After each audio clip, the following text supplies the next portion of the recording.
છાપી Indian Red Cross society દ્વારા સાડી અને ધોતી વિતરણ વાલ્મીકી સમાજના 40 પરિવારોને કરાયું દાન। વડગામ તાલુકાના છાપી ખાતે કાર્યરત ઇન્ડિયન રેડક્રોસ સોસાયટી છાપી દ્વારા રવિવારે હોળી તેમજ ધૂળેટીના પાવન પર્વની ઉજવણી સંસ્થાના ચેરમેન સુરેશ અગ્રવાલના નેતૃત્વ હેઠળ કરવામાં આવી હતી। આ પ્રસંગે ઇન્ડિયન રેડક્રોસ સોસાયટી દ્વારા છાપીમાં વસવાટ કરતા વાલ્મીકી સમાજના 40 પરિવારોની મહિલાઓને સાડી તેમજ પુરુષોને ધોતી આપી ઉમદા સેવા કાર્યનું કામ કર્યું હતું। આ પ્રસંગે ઇન્ડિયન રેડક્રોસના વેપારી મંડળ સહિતની ટીમ ઉપસ્થિત રહી ઉજવણી કરી હતી। છાપી ઇન્ડિયન રેડક્રોસ સોસાયટી દ્વારા છેલ્લા 34 વર્ષથી છાપી પંથકમાં અનેકવિધ સેવાકીય પ્રવૃત્તિઓ કરવામાં આવે છે। આ સદકાર્યને વાલ્મીકી સમાજના આગેવાન બાબુભાઈ વાલ્મીકીએ સૌનો આભાર વ્યક્ત કર્યો હતો।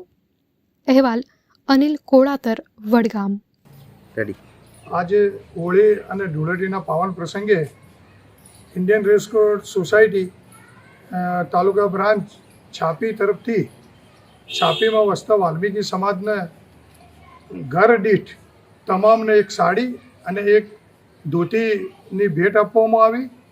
ઇન્ડિયન રેડક્રોસ સોસાયટી દ્વારા અવારનવાર છાપી વિસ્તારની અંદર સતત સેવા કાર્ય કરવામાં આવે છે। છાપીમાં ઇન્ડિયન રેડક્રોસ સોસાયટી છાપીના ખૂબ જ લોકપ્રિય આગેવાન સ્વર્ગસ્થ શ્રી BK દોશી સાહેબે વર્ષ 1990 સ્થાપના કરી હતી અને એ અનુસંધાને એમની પરંપરાને જાળવી રાખી આજે એમની જ ટીમ સતત આ સેવાનું કાર્ય કરી રહી છે અને આગામી દિવસોમાં પણ આવી સેવાની કાર્ય ચાલુ રહેશે। ઇન્ડિયન રેડક્રોસ દ્વારા સતત આ વિસ્તારની અંદર બ્લડ ડોનેશન માટે પણ જાગૃતિ અભિયાન ચલાવવામાં આવી રહ્યું છે અને અમને ભૂતકાળની અંદર ઇન્ડિયન રેડક્રોસ દ્વારા વિક્રમજનક બ્લડ ડોનેશન કેમ્પ યોજવામાં મહામહિમ રાજ્યપાલ શ્રી દ્વારા પણ છાપી રેડક્રોસને રાજ્યપાલના હસ્તે એવોર્ડ આપવામાં આવ્યો હતો। સાહેબ, આ વાલ્મીકી સમાજને સાડી વિતરણ કરવામાં આવી છે। આગામી બીજા હવે રેડક્રોસ સોસાયટી દ્વારા કયા પ્રોગ્રામો રહેશે?